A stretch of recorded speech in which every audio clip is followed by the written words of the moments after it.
silencio, en silencio.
Hola, buenos días, ¿cómo andan?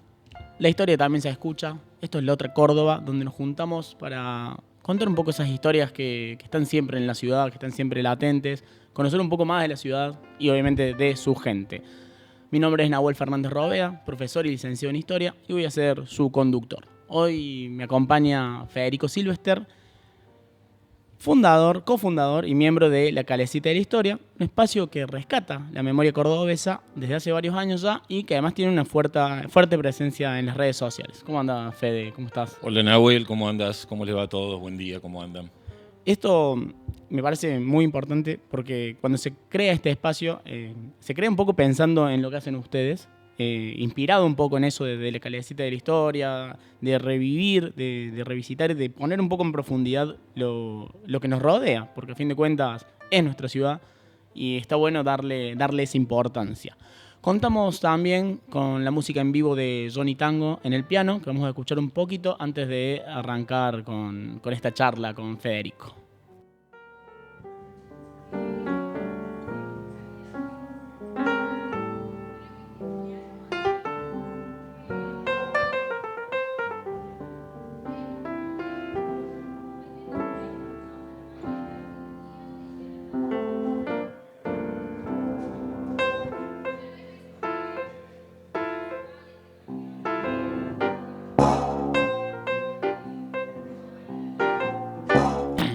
Bueno, si bien tenemos una serie de preguntas y demás, hay una ventaja, nos conocemos de hace un montón, la verdad Desde que eres un adolescente. Dale, claro, totalmente. O sea, en realidad tiene esa particularidad la cuestión, yo como alumno, él como preceptor. Y es más, estas cuestiones históricas son nuevas. Hemos compartido cuestiones musicales anteriores que compartimos. Fue mi profesor de bajo, aprendí a No. tocar música gracias a él. No, profesor, no, para nada. Te dije más o menos cómo era el bajo, cómo funcionaba el bajo. Pero todo un trayecto que nos lleva a años atrás. Y compartimos otras pasiones. Sí, totalmente. Que venimos felices esta semana, por suerte. 2 semanas seguidas felices y es un montón. Sí. Bueno, mi primera pregunta en realidad, y es como un poco para que nos cuente y la gente que nos escuche y nos ve pueda estar familiarizada. ¿Cómo surge? ¿Qué es la Calecita de Historia y cómo surge este proyecto? Bueno, voy a responder cómo surge, que es mucho más fácil, más sencillo. Yo ya hace 5 años, desde junio del 2020, que entre otras cosas también hago las visitas en el cementerio San Jerónimo, ¿sí? Las visitas guiadas y los recorridos culturales allí en el cementerio San Jerónimo. Empezaron esas visitas en plena pandemia, bueno, acomodándose como se podía. Y en una de las visitas me manda un mensaje Nacho Alcántara, mi compañero, mi amigo en la Calecita de la Historia. Su mujer es arquitecta y le llega a través de un grupo de WhatsApp que se estaban haciendo estas visitas en el cementerio de San Jerónimo y le dice, Nacho, mira, a vos que te gusta la historia, no existían estas visitas en San Jerónimo, fíjate si querés ir. Bueno, y fue Nacho con su hijo, con el Mati, hicimos la visita y cuando terminamos la visita, en ese momento Nacho hacía en Sucesos un programa los domingos a la mañana y me dice, che, Fede, ¿te puedo llamar para hacerte una nota y contar algunas de estas historias? Bueno, hicimos esa nota. Al domingo siguiente me llamó de nuevo para contar otras cuestiones Y después me dice, che, nos juntemos, a mí me encanta la historia, soy un apasionado de la historia, somos los dos comunicadores sociales. Ahí va, bien. Y yo también después estudié turismo y hotelería. Y bueno, y allí surge la posibilidad y la idea de comenzar, como era todavía pandemia, el formato podcast en audio, que nosotros nos juntábamos en casa, en la sala de ensayo en casa, y grabábamos algo puntual que tenía que ver con la historia de la ciudad en 5, en 7, en 8 minutos, lo subíamos los fines de semana. Y creo yo que, en cierta forma, ayudados por la pandemia en la que todos estábamos adentro y con la necesidad de salir de alguna manera, bueno, eso comenzó a crecer muchísimo. Y bueno, eso nos ha dado la posibilidad de hacer caminatas, viajes, meriendas, dar charlas, escribir 2 libros, estar en radio, estar en tele, hacer un streaming también, tener más de 68.000 seguidores, bueno.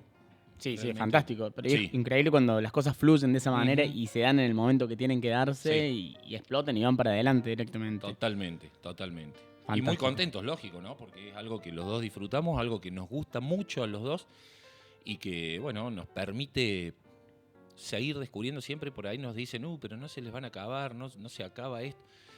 Está casi comprobado que la historia de la ciudad es inagotable.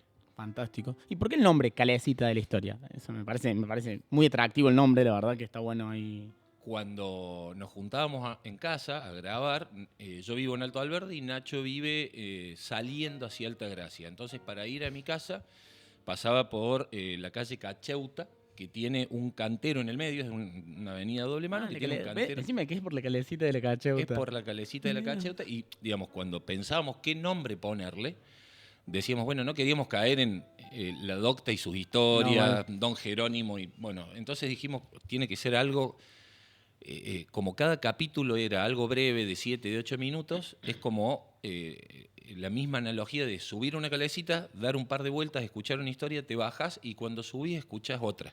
Y él siempre lo frenaba el semáforo enfrente de esa calecita y bueno, dijo, ¿por qué no una calecita? La calecita de la historia, y así surgió el nombre. Ahí quedó fantástico. Por esa calecita.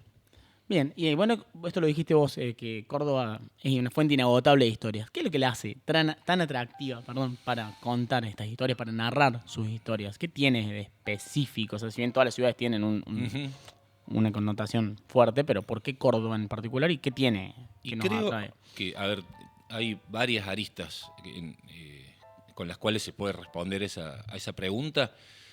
Vos como profe lo sabés y como, digamos, has sido alumno también.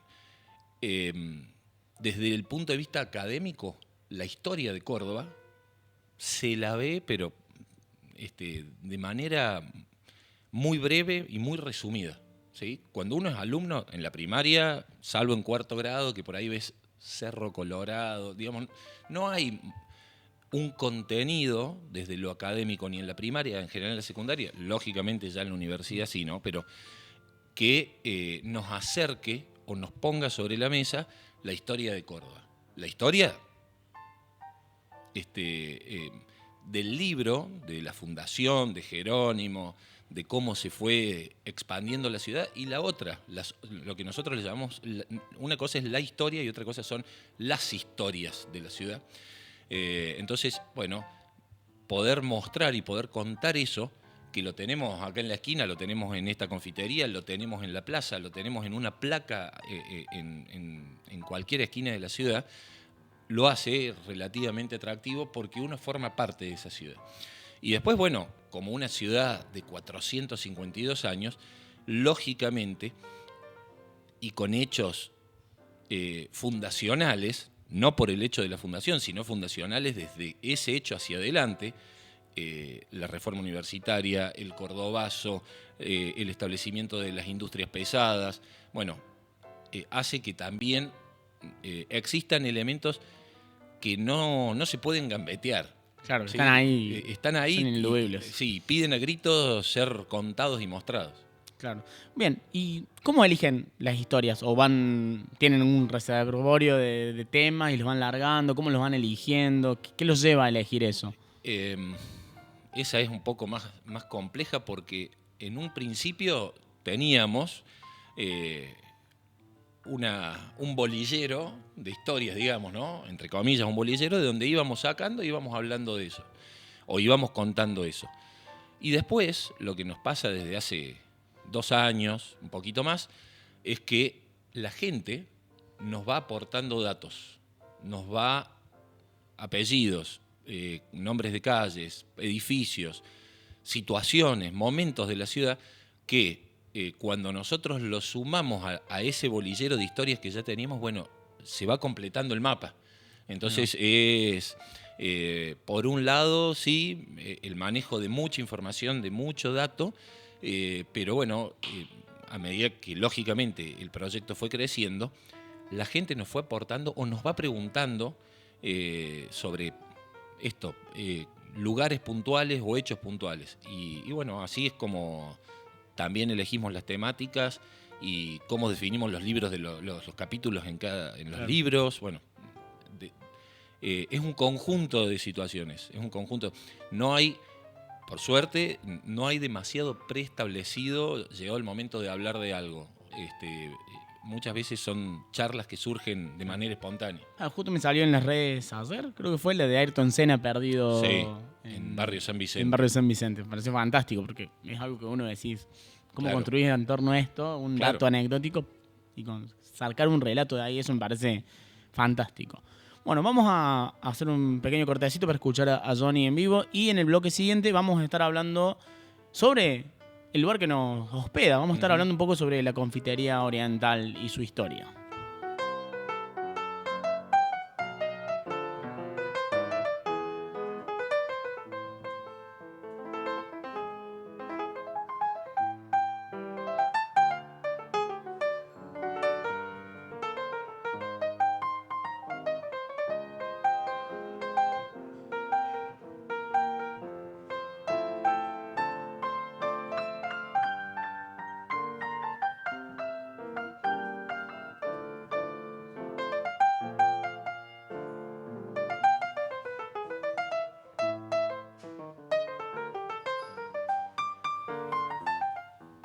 Bien, acá nos reencontramos para charlar un poco sobre el lugar que nos hospeda, el lugar donde estamos, la Confitería Oriental. ¿Qué tienen para decirnos al respecto?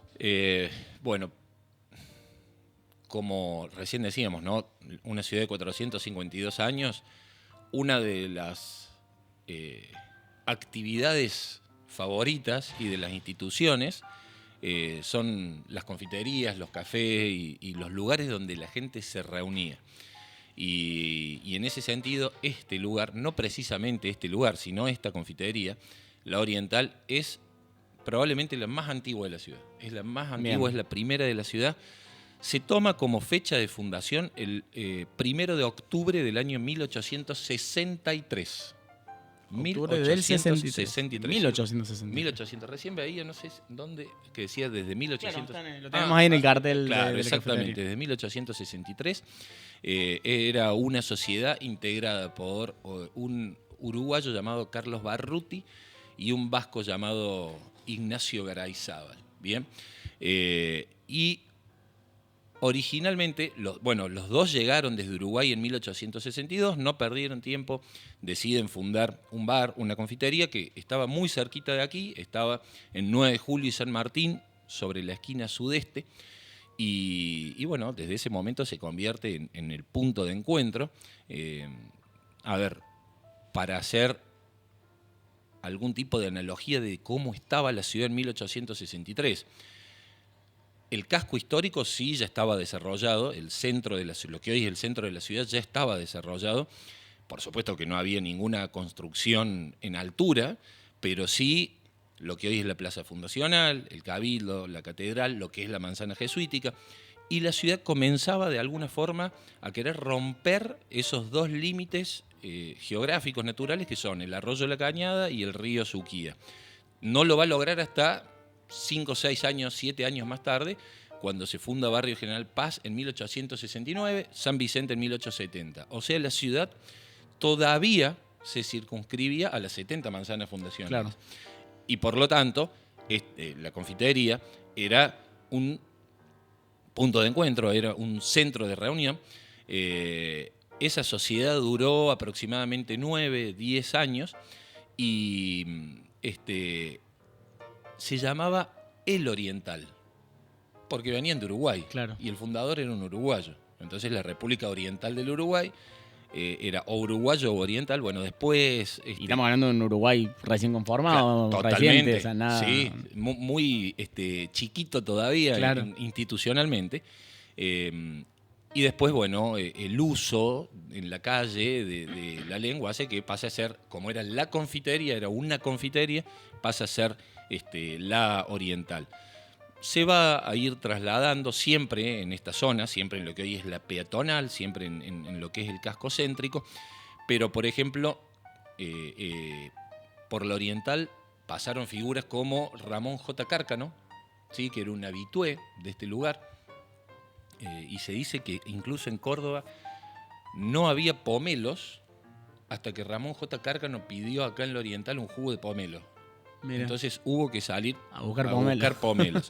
Cárcano 2 veces gobernador, ¿no? Claro, O sea, sí, una figura importante en la claro, ciudad. no era un cliente sin demasiado peso. También pasó por aquí Julio Argentino Roca, Mira. ¿sí? Por aquí, digo, por esta confitería. Y en esta ubicación, en la ubicación actual, aquí en el Pasaje Central es la galería más antigua de la ciudad. Esta galería donde estamos Esta ahora. galería donde estamos ahora es la primera galería de la ciudad, la primera galería comercial, que es del año 1938 y es obra de un arquitecto italiano llamado Ubaldo Emiliani. En Alberdi, en calle Neuquén, entre Colón y Santa Rosa, en media cuadra del Clínica, desde hace ya algunas décadas encontramos la Parisina. Sí. ¿Sí? Bueno, esa era la casona de Ubaldo Emiliani. Él llega de Italia siendo un niño, vuelve a terminar la carrera de arquitectura y cuando viene a Córdoba compra esas tierras, construye esa casa en estilo Art Nouveau. Es la única casona de toda la ciudad 100% Art Nouveau, desde la reja de ingreso hasta el último ladrillito de su torre. Él vivió allí y trabajaba en este lugar. En el 5º piso él tenía su oficina, su estudio de arquitectura. Bueno, entonces la confitería más antigua hoy tiene su sede en la primer galería, en la galería más antigua de la ciudad de Córdoba, que es el Pasaje Central. Mira, interesante. O sea, Sí, fantástico. sí. Esos movimientos también que se van dando conforme la ciudad va creciendo arquitectónicamente, en nivel planificación y demás. Claro. Como muy, muy fuerte toda esa cuestión, principalmente porque hoy uno está acostumbrado a pensar en el Patio Olmos como el centro de la ciudad, como el foco. Pero pensar que ese foco antes estaba mucho más al norte, 9 de Julio, Colón y General Paz, Claro. y ir trasladando y cómo la ciudad va urbanizándose también en función de eso. Sí. Y los límites geográficos también, cómo juegan, como decías vos, cómo estábamos limitados y cómo se va acomodando. A mí algo que me parece fantástico siempre cuando hay cosas que están situadas en la década del 30, porque históricamente la década del 30 es conocida como la década infame por los sucesos políticos que se fueron dando en el país, pero a Córdoba no le fue tan mal. No. Sabatini acá Era como una isla. Sí, completamente, totalmente. Entonces, de hecho, yo siempre cuento que el 4 de junio del 43, momento en el cual la década infame termina, claro, ¿sí? Con este golpe de Estado a un gobierno que había sido un golpe de Estado, en Buenos Aires volaban balas y cañonazos, y ese mismo día en Córdoba, nace el cuarteto. Ahí tenemos otra historia asociada, fantástico. Porque ese día se presenta por primera vez la Leo, el cuarteto Leo con Leonor Marzano, en los antiguos estudios de LB3. Entonces, esto que vos decías recién, ¿no? Por un lado, en Buenos Aires, la década infame era más de 10 años, fueron 13, ¿no? Sí.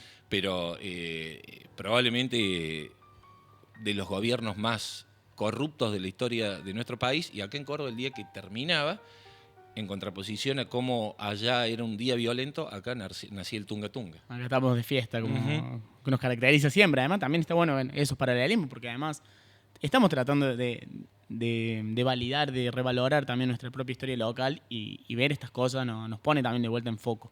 Y eso a mí me parece interesante e importante con el trabajo que hacen desde la Calecita, porque es eso, es poder revalorizar la historia local. Y como bien decías, a nivel educativo, si queremos, es muy poco el lugar que se le otorga a la historia de Córdoba, tanto si bien en la primaria está, en la secundaria es casi inexistente, e incluso en la facultad También. Ahora de a poco está como queriendo cobrar fuerza, pero no es un ámbito muy trabajado o muy difundido en todo caso. Si es que es trabajado, pido disculpas a la gente que efectivamente sí trabaja Historia de Córdoba, pero bueno, es como que está ahí estancado quizás en la pata de la divulgación o de la Claro. difusión, queda como muy, muy trabado. Sí, sí, sí, eso Bien, sí. vamos a escuchar un poquito de nuestro pianista, que creo que se quedó justo ahora sin tocar. No sé si me está escuchando. Bueno, vamos a parar un segundito ahí. Vamos a escucharlo.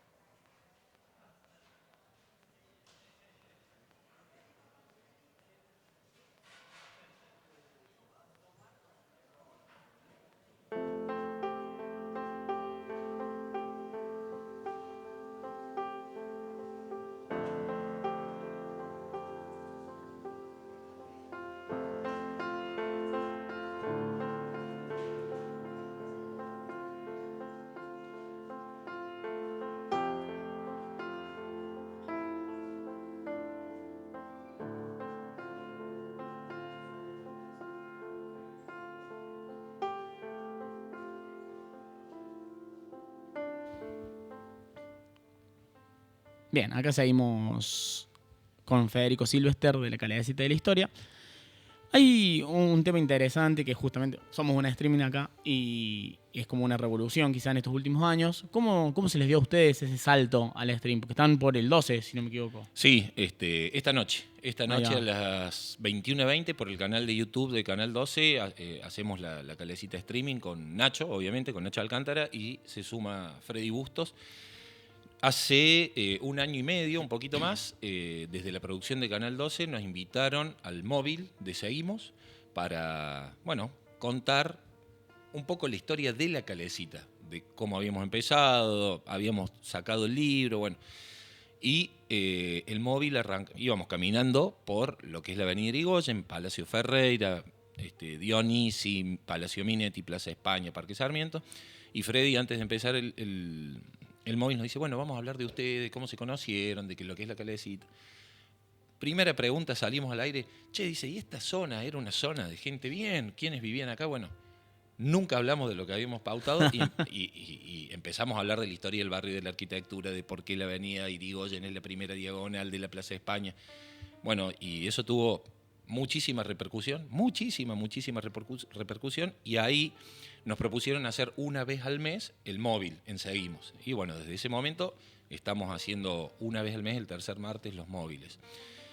Y en marzo, abril de este año, desde el streaming del 12 nos propusieron sumarnos a hacer un programa y bueno, le fuimos dando forma, fuimos eligiendo el día, la hora, las temáticas, la estética y desde el 15 de abril creo que fue el primer martes que salimos al aire, es algo para los tres nuevo, ¿no? Porque este formato streaming que es radio y que es tele y que se puede escuchar y no se puede ver, pero también está bueno verlo.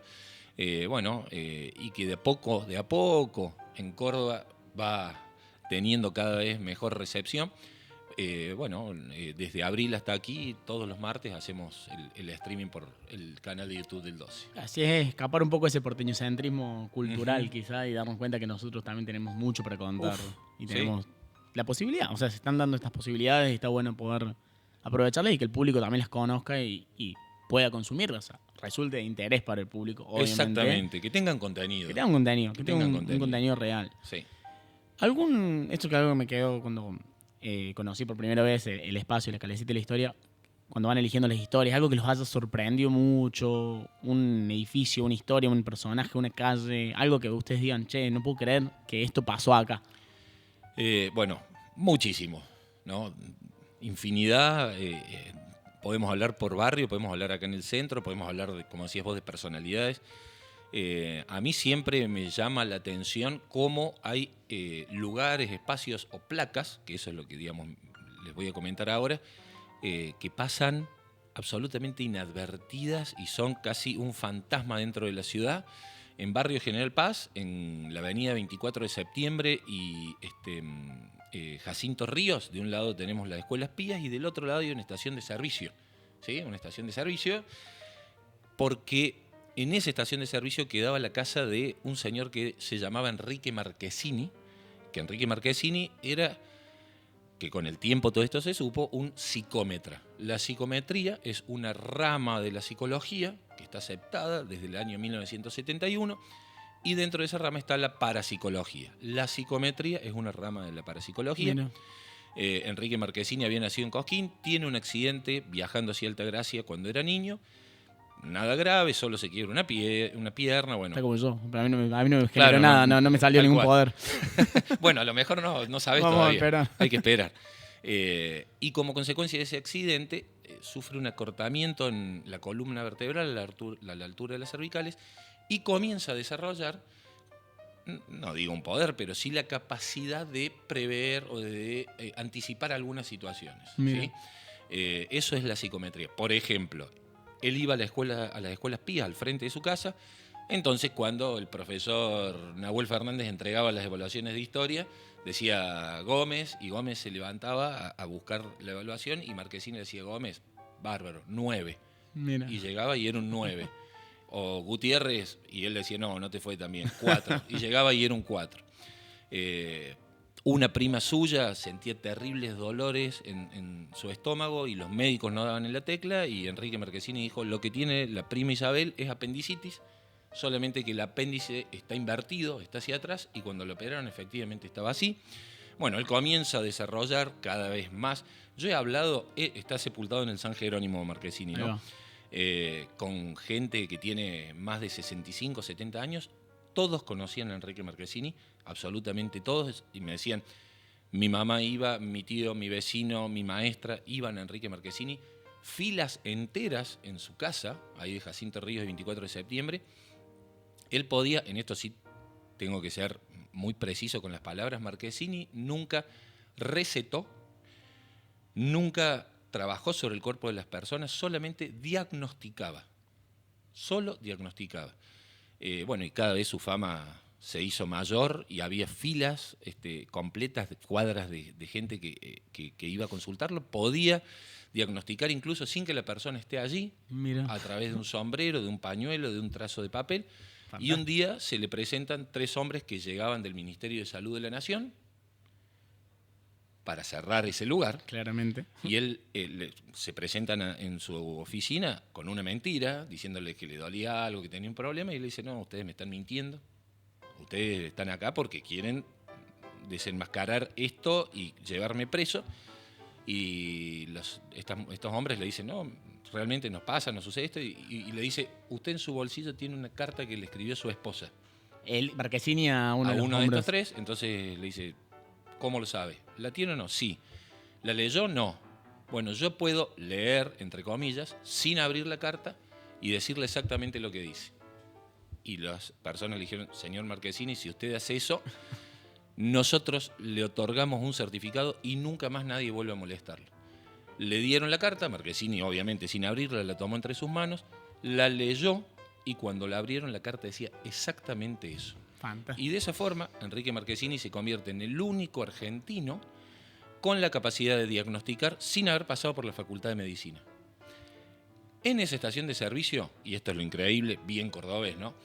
Al lado de un surtidor, en el piso, o sea, vos vas con tu auto a cargar nafta y te paras arriba, hay una placa en la playa, al lado del surtidor, de agradecimiento de los vecinos de la ciudad por los 30 y pico de años en los que Marchesini colaboró con el bienestar y la salud de la ciudad. Fantástico, fantástico. Mirá esos secretos que oculta la ciudad y eso. A ver, no me considero un experto de la ciudad de la historia de la ciudad, pero no la había sentido nunca, o sea, nunca había escuchado nada al respecto. Y además eso, que haya una placa, que esté ahí, que esté tangible, que lo puedas ver, o sea, de vuelta, es ese mirar más allá que ver, o sea, estar atento a todo lo que nos rodea, de todo lo que nos pasa, porque cuántas veces uno va caminando por el centro y no levanta la mirada y no se detiene quizás a ver los detalles arquitectónicos, las placas, lo que nos rodea. O sea, me parece fantástico desde esa perspectiva. Bien, me parece fantástica esa historia. La verdad que me quedé choqueado completamente. Hay miles de ese tipo.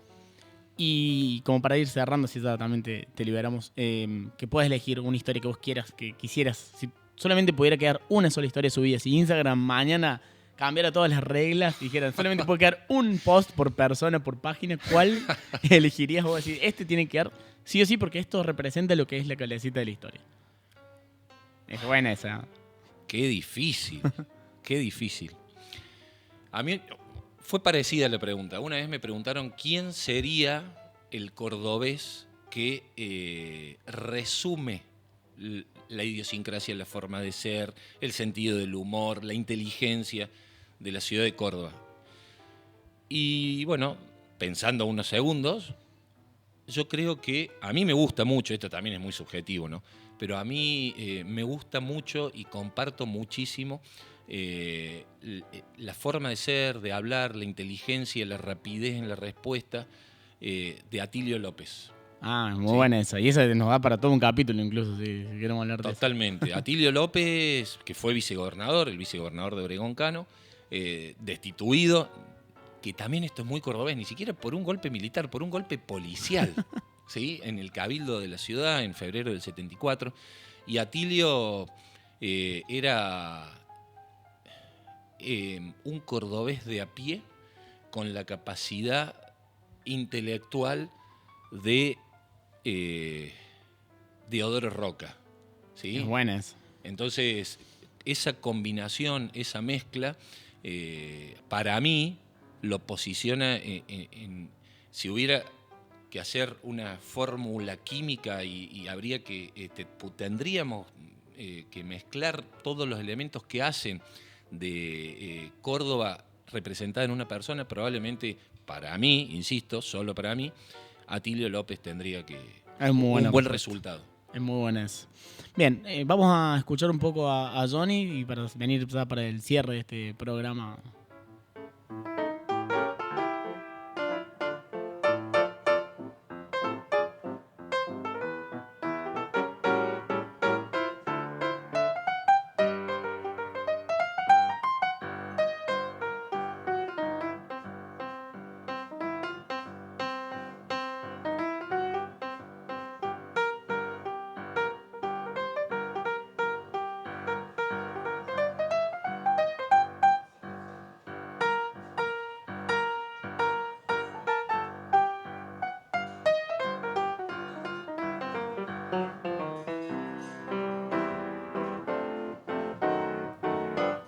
Bien, aquí nos encontramos en este último bloque del programa de hoy. Proyectos, ¿hacia dónde va la calecita? ¿Qué tienen en vista? ¿Expansiones? ¿Por ahí? Bueno, el sábado antes de... Hoy que es martes. Hoy es martes. El sábado último Sí, es hicimos una merienda con historia, en otro bar histórico de la ciudad de Córdoba, no Art Nouveau, sino Art Deco. Ahí está, ya en Sucre y Humberto Primo. Exactamente. Y bueno, fueron 150 personas. Capacidad completa y estuvimos contando historias de amores y de tragedias. Fantástico. Y ahora tenemos el domingo 14 de septiembre a las 10:30 de la mañana. Vamos a hacer un recorrido mayormente por Nueva Córdoba y un poquito del Parque Sarmiento, por el legado, por la herencia, por una partecita de la herencia de la comunidad italiana en Córdoba. Y ahí ¿Sí? tenés para hacer mucho también, Dulce. Sí, totalmente. Vamos a comenzar en el Cineclub Municipal, que era la antigua sede de Uniones Fratelanza. Allí funcionó la sede de Uniones Fratelanza. Vamos a recorrer la avenida Irigoyen. Vamos, por supuesto, a pasar por los Capuchinos, obra de Augusto César Ferrari, arquitecto italiano. Sobre Irigoyen hay dos casonas de Ubaldo Emiliani, del arquitecto que hizo este edificio que vive ahí en Alberdi. Una en Irigoyen al 400 y otra en Irigoyen al 600, que hasta hace algún tiempo en la de Irigoyen al 600 estaban las oficinas de Ecogas. Mira. Ecogas. Son dos casonas construidas por Emiliani. Por supuesto, bueno, el Palacio Ferreira, el Minetti y también el Dionisi. Vamos a caminar por lo que hoy es la avenida de Deodoro Roca, que antes se llamó Avenida del Dante. Bien. Y vamos a terminar en el monumento al Dante Alighieri, que es una donación del gobierno italiano de esta década que hablamos recién, de 1930. Para seguir diciendo, Bien. ¿Córdoba creció? Córdoba siguió creciendo. Exactamente. Hablar de década infame es una mirada exclusivamente porteñocéntrica. Y que de hecho la Avenida del Dante pasa a llamarse así en la década del 30, porque antes era Avenida de los Carolinos por los árboles que había ahí.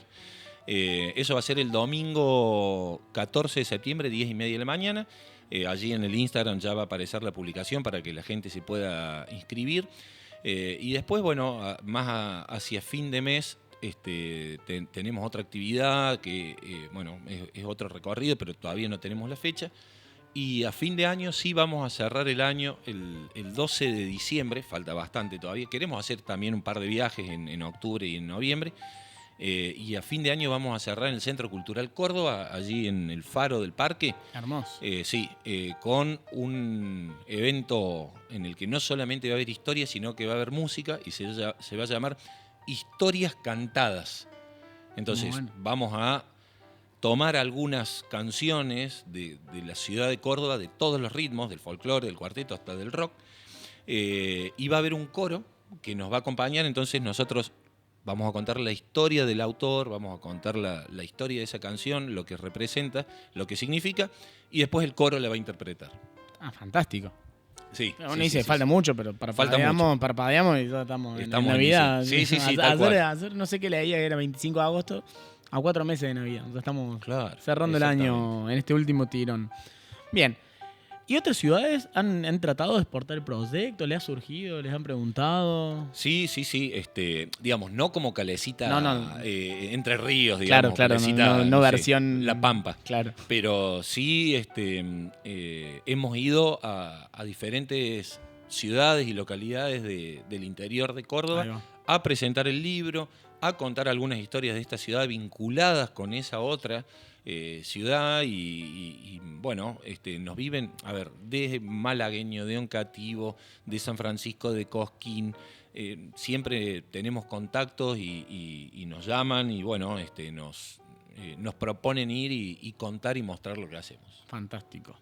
Bueno, esto es así, o sea, la idea es poder valorar lo que tenemos como ciudad. Lo que hacen los chicos de la Calecita de la Historia me parece fantástico y digno de ser divulgado, difundido, consumido como producto cultural, porque es un producto, como decías vos antes, con contenido. O sea, hay contenido, es la historia que nos permea, es lo que nos rodea, es detenernos un segundo en un lugar y poder contemplar lo que está más allá de lo que podemos ver a simple vista.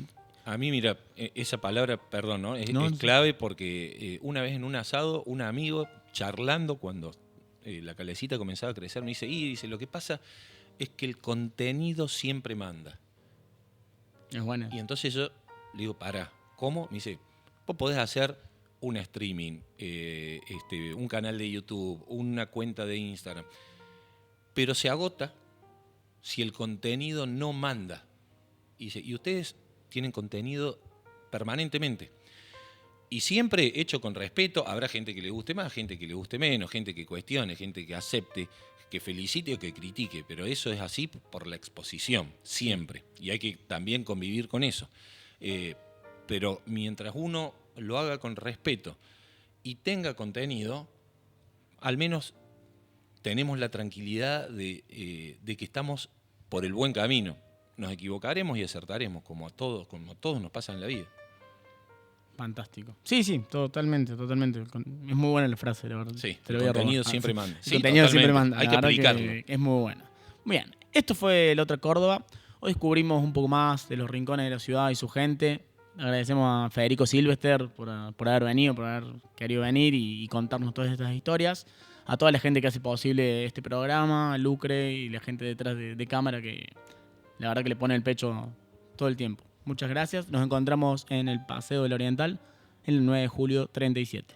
Sí. Agrego, agradecerte a vos, por supuesto, por la invitación y por la charla y por la posibilidad de mostrar lo que hacemos a los chicos que hicieron malabares y magia para que podamos estar, que siempre eso suma y se ve de este lado.